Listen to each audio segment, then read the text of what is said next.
ಜನಾರ್ದನ ರೆಡ್ಡಿ ಬಿಜೆಪಿಯ ಶಾಸಕ ಗಂಗಾವತಿಯ ಶಾಸಕ ಜನಾರ್ದನ ರೆಡ್ಡಿ ಬೆಂಗಳೂರಿನ ಪರಪ್ಪನ ಅಗ್ರಹಾರ ಜೈಲಿನಿಂದ ಬಿಡುಗಡೆ ಆಗಿದ್ದಾರೆ. ಇದಾದ ಬೆನ್ನಲ್ಲೇ ಜೈಲಿನಿಂದ ಬಿಡುಗಡೆ ಆದ ಬೆನ್ನಲ್ಲೇ ಜನಾರ್ದನ ರೆಡ್ಡಿಗೆ ಒಂದು ಶಾಕ್ ಆಗಬಹುದಾದ ಮೇ ಬಿ ಜನಾರ್ದನ ರೆಡ್ಡಿ ವಿರುದ್ಧ ಪ್ರಧಾನಮಂತ್ರಿ ನರೇಂದ್ರ ಮೋದಿ ಮತ್ತು ಕೇಂದ್ರ ಗೃಹ ಸಚಿವ ಅಮಿತ್ ಶಾ ಮತ್ತು ಬಿಜೆಪಿಯ ರಾಷ್ಟ್ರೀಯ ಅಧ್ಯಕ್ಷ ಜೆ.ಪಿ. ನಡ್ಡಾ ಅವರಿಗೆ ದೂರನ್ನ ಸಲ್ಲಿಕೆ ಮಾಡಿದ್ದಾರೆ.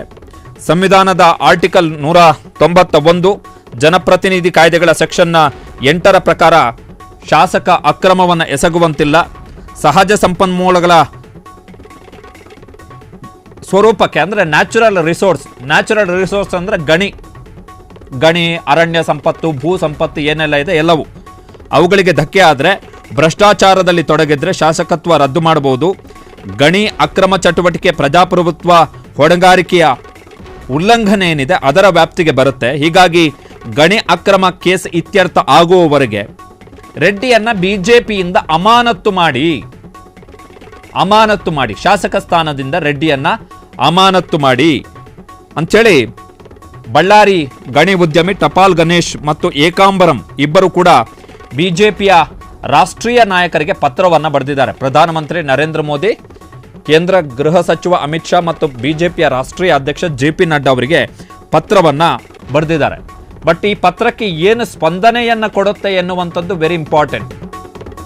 ಜನಾರ್ದನ ರೆಡ್ಡಿ ವಿರುದ್ಧ ಗಣಿ ಉದ್ಯಮಿ ಜನಾರ್ದನ ರೆಡ್ಡಿ ವಿರುದ್ಧ ಹೋರಾಟವನ್ನು ಮಾಡ್ತಾ ಇರುವಂತಹ ಗಣಿ ಉದ್ಯಮಿ ಟಪಾಲ್ ಗಣೇಶ್ ಮತ್ತು ಏಕಾಂಬರಂ ಇಬ್ಬರು ಕೂಡ ಬಿಜೆಪಿಯ ರಾಷ್ಟ್ರೀಯ ನಾಯಕರಿಗೆ, ಅದು ಮೋದಿ, ಶಾ ಮತ್ತು ಜೆ.ಪಿ. ನಡ್ಡಾಗೆ ಪತ್ರವನ್ನು ಬರೆದಿದ್ದಾರೆ, ಇಲ್ಲ ಅಂತಲ್ಲ. ಆದರೆ ಬಿಜೆಪಿಯ ನ್ಯಾಷನಲ್ ಲೀಡರ್ಸ್ ಏನು ಕ್ರಮ ಕೈಗೊಳ್ತಾರೆ?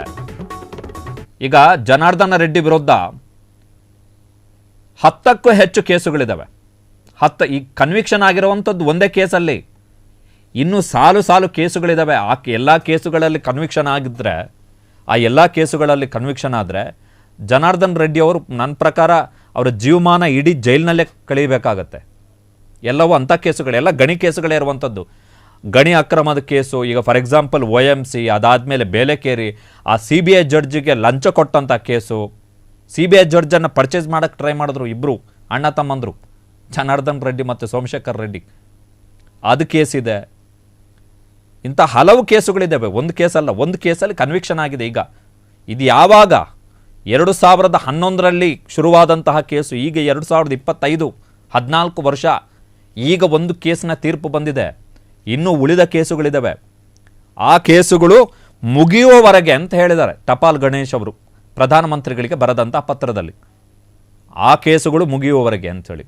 ಆ ಕೇಸುಗಳು ಮುಗಿಯುವವರೆಗೆ ಜನಾರ್ದನ್ ರೆಡ್ಡಿ ಅವರನ್ನು ಬಿಜೆಪಿಯಿಂದ ಅಮಾನತು ಮಾಡಿಬಿಟ್ರೆ ಜನಾರ್ದನ್ ರೆಡ್ಡಿ ಜೀವಮಾನದಲ್ಲಿ ರಿಟರ್ನ್ ಬಿಜೆಪಿಗೆ ಬರೋಕ್ಕೆ ಆಗಲ್ಲ. ಬಿಕಾಸ್ ಎಲ್ಲ ಕನ್ವಿಕ್ಷನ್ ಆಗಬಹುದಾದಂಥ ಕೇಸುಗಳೆಲ್ಲವೂ ಕೂಡ ದೊಡ್ಡ ಕೇಸುಗಳಿಗೆ. ಬೇಲೆಕೇರಿಯಲ್ಲಿ ಕಾರವಾರದ ಕಾಂಗ್ರೆಸ್ ಶಾಸಕ ಸತೀಶ್ ಸೈಲ್ ಅವರನ್ನು ಕನ್ವಿಕ್ಟ್ ಮಾಡಲಾಯಿತು. ಅಂಥದ್ದೇ ಕೇಸ್ನಲ್ಲಿ ಇವರು ಇದ್ದಾರೆ, ಜನಾರ್ದನ್ ರೆಡ್ಡಿ ಅವರು ಇದ್ದಾರೆ. ಅಲ್ಲೂ ಕೂಡ ಅಕ್ರಮವಾಗಿ ಕಬ್ಬಿಣದ ಅದಿರಿನ ಸಾಗಾಟಕ್ಕೆ ಸಂಬಂಧಪಟ್ಟ ಹಾಗೆ ಇಂಥ ಹಲವು ಕೇಸುಗಳಿದ್ದಾವೆ ಜನಾರ್ದನ್ ರೆಡ್ಡಿ ವಿರುದ್ಧ.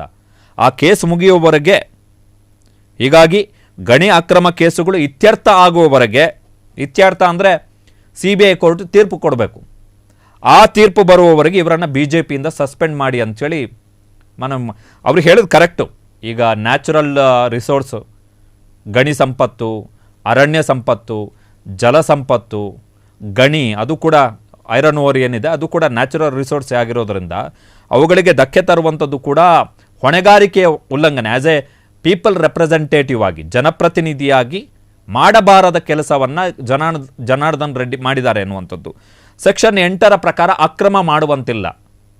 ಎಲೆಕ್ಟೆಡ್ ರೆಪ್ರೆಸೆಂಟೇಟಿವ್ ಯಾವುದೇ ಅಕ್ರಮವನ್ನು ಎಸಗುವಂತಿಲ್ಲ. ಆತನನ್ನು ಅಮಾನತು ಮಾಡಲಿಕ್ಕೆ ಅವಕಾಶ ಇದೆ. ಬಟ್ ಮಾಡುವಂಥವ್ರು ಯಾರು? ಅದು ಪ್ರಶ್ನೆ. ಈಗ CBI ಕೋರ್ಟ್, ಹೈದರಾಬಾದ್ನ CBI ಕೋರ್ಟು ಜನಾರ್ದನ್ ರೆಡ್ಡಿ ಅವರಿಗೆ 7 ವರ್ಷಗಳ ಜೈಲು ಶಿಕ್ಷೆ ವಿಧಿಸಿತು. OMC ಹಗರಣದಲ್ಲಿ 1 ತಿಂಗಳು ಜೈಲಿನಲ್ಲಿದ್ದರು ಕನ್ವಿಕ್ಷನ್ ಆದ ಬಳಿಕ. ಅದಾದ ಬಳಿಕ ಜನಾರ್ದನ್ ರೆಡ್ಡಿ ಅವರು ತೆಲಂಗಾಣ ಹೈಕೋರ್ಟಿಗೆ ಒಂದು ಅರ್ಜಿಯನ್ನು ಸಲ್ಲಿಸಿದ್ರು. ನಾನು MLA ಆಗಿದ್ದೀನಿ, ಒಂದು ವೇಳೆ ನನಗೆ ಕನ್ವಿಕ್ಷನ್ಗೆ ಏನು ನನ್ನನ್ನು ತಪ್ಪಿತಸ್ಥ ಅಂತೇಳಿ ಏನು ತೀರ್ಪು ಕೊಟ್ಟಿದೆ CBIನ ಕೋರ್ಟು, ಅದಕ್ಕೆ ನೀವೇನಾದರೂ ತಡೆಯಾಜ್ಞೆ ಕೊಡದೇ ಇದ್ದರೆ, ಅದನ್ನು ಅಮಾನತು ಮಾಡದೇ ಇದ್ದರೆ, ಆದೇಶವನ್ನು ನನಗೆ ವಿಧಿಸಲಾಗಿರುವಂಥ ಶಿಕ್ಷೆಯನ್ನು ಅಮಾನತು ಮಾಡದೇ ಇದ್ದರೆ ನನ್ನ ಶಾಸಕ ಸ್ಥಾನ ಹೋಗುತ್ತೆ, ಇನ್ನು 6 ತಿಂಗಳಲ್ಲಿ ಎಲೆಕ್ಷನ್ ಆಗುತ್ತೆ ಗಂಗಾವತಿಗೆ ಅಂತೇಳಿ. ಸೊ ತೆಲಂಗಾಣ ಹೈಕೋರ್ಟ್ನವರು ಆ ಎಲ್ಲ ವಾದವನ್ನು ಕೇಳಿ ಇವರಿಗೆ ಜಾಮೀನು ಕೊಟ್ಟರು. ಜೊತೆಗೆ ಇವರ ಮೇಲೆ ವಿಧಿಸಲಾಗಿರುವಂಥ 7 ವರ್ಷಗಳ ಶಿಕ್ಷೆ ಏನಿದೆ ಅದಕ್ಕೆ ಅದನ್ನು ಅಮಾನತು ಮಾಡಿದ್ರು.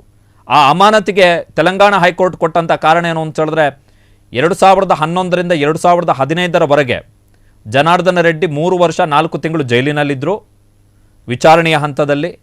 CBI ಕೋರ್ಟ್ ಇವರನ್ನು ತಪ್ಪಿತಸ್ಥ ಅಂಥೇಳಿ ತೀರ್ಪನ್ನು ಕೊಟ್ಟ ಬಳಿಕ 1 ತಿಂಗಳು ಜೈಲಿನಲ್ಲಿದ್ದರು. ಅಲ್ಲಿಗೆ 3.5 ವರ್ಷ ಆಯಿತು. CBI ಕೋರ್ಟ್ ಕೊಟ್ಟಂತಹ ಶಿಕ್ಷೆ ಎಷ್ಟು? 7 ವರ್ಷ.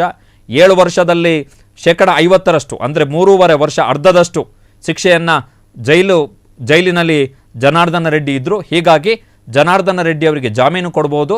ಜೊತೆಗೆ ಇವರು ಶಾಸಕರಾಗಿರೋದ್ರಿಂದ ಒಂದು ವೇಳೆ ಇವರಿಗೆ ವಿಧಿಸಲಾಗಿರುವಂತಹ ಶಿಕ್ಷೆಗೆ ನಾವು ಈಗ ಅಮಾನತು ಅದನ್ನು ಸಸ್ಪೆಂಡ್ ಮಾಡದೆ ಹೋದರೆ ಆಗ ಇವರ ಶಾಸಕ ಸ್ಥಾನ ಹೋಗುತ್ತೆ, ಉಪಚುನಾವಣೆ ಬರುತ್ತೆ. ಅಂತಹ ಸಂದರ್ಭದಲ್ಲಿ ಜನಾರ್ದನ ರೆಡ್ಡಿಗೆ ಪರಿಹರಿಸಲಾಗದ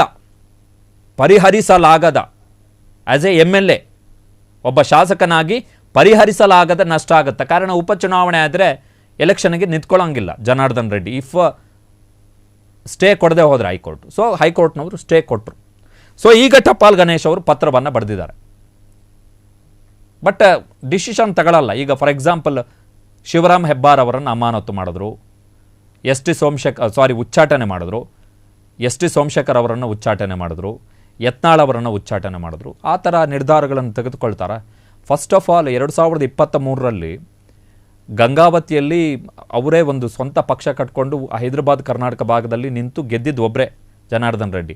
ಎಲೆಕ್ಷನ್ ರಿಸಲ್ಟ್ ಬಂದಾದ ಬಳಿಕ, ಅಸೆಂಬ್ಲಿ ಎಲೆಕ್ಷನ್ ರಿಸಲ್ಟ್ ಬಂದಾದ ಬಳಿಕ ಜನಾರ್ದನ್ ರೆಡ್ಡಿ ಹೋಗಿ ಇಲ್ಲಿ ಬೆಂಗಳೂರಿನ ಇಲ್ಲ ಹತ್ತಿರದಲ್ಲಿರುವಂತಹ ಜಗನ್ನಾಥ ಭವನ BJPಯ ಕಚೇರಿ ಏನಿದೆ ಅಲ್ಲಿ ಹೋಗಿ BJPಯ ಶಾಲನ್ನು ಹಾಕಿ ತಾವು ಕೆಲ ತಿಂಗಳ ಹಿಂದೆ ಕಟ್ಟಿದ್ದಂತಹ ತಮ್ಮದೇ ಪಕ್ಷವನ್ನು BJPಯ ಒಳಗಡೆ ಮರ್ಜ್ ಮಾಡಿ ಹಾಲು ಮತ್ತು ನೀರು ಮರ್ಜಾಗಿ ಇವರು BJP MLA ಆದರು. ಈಗ ಇವರು ಸಸ್ಪೆಂಡ್ ಮಾಡ್ತಾರೆ ಇವರು.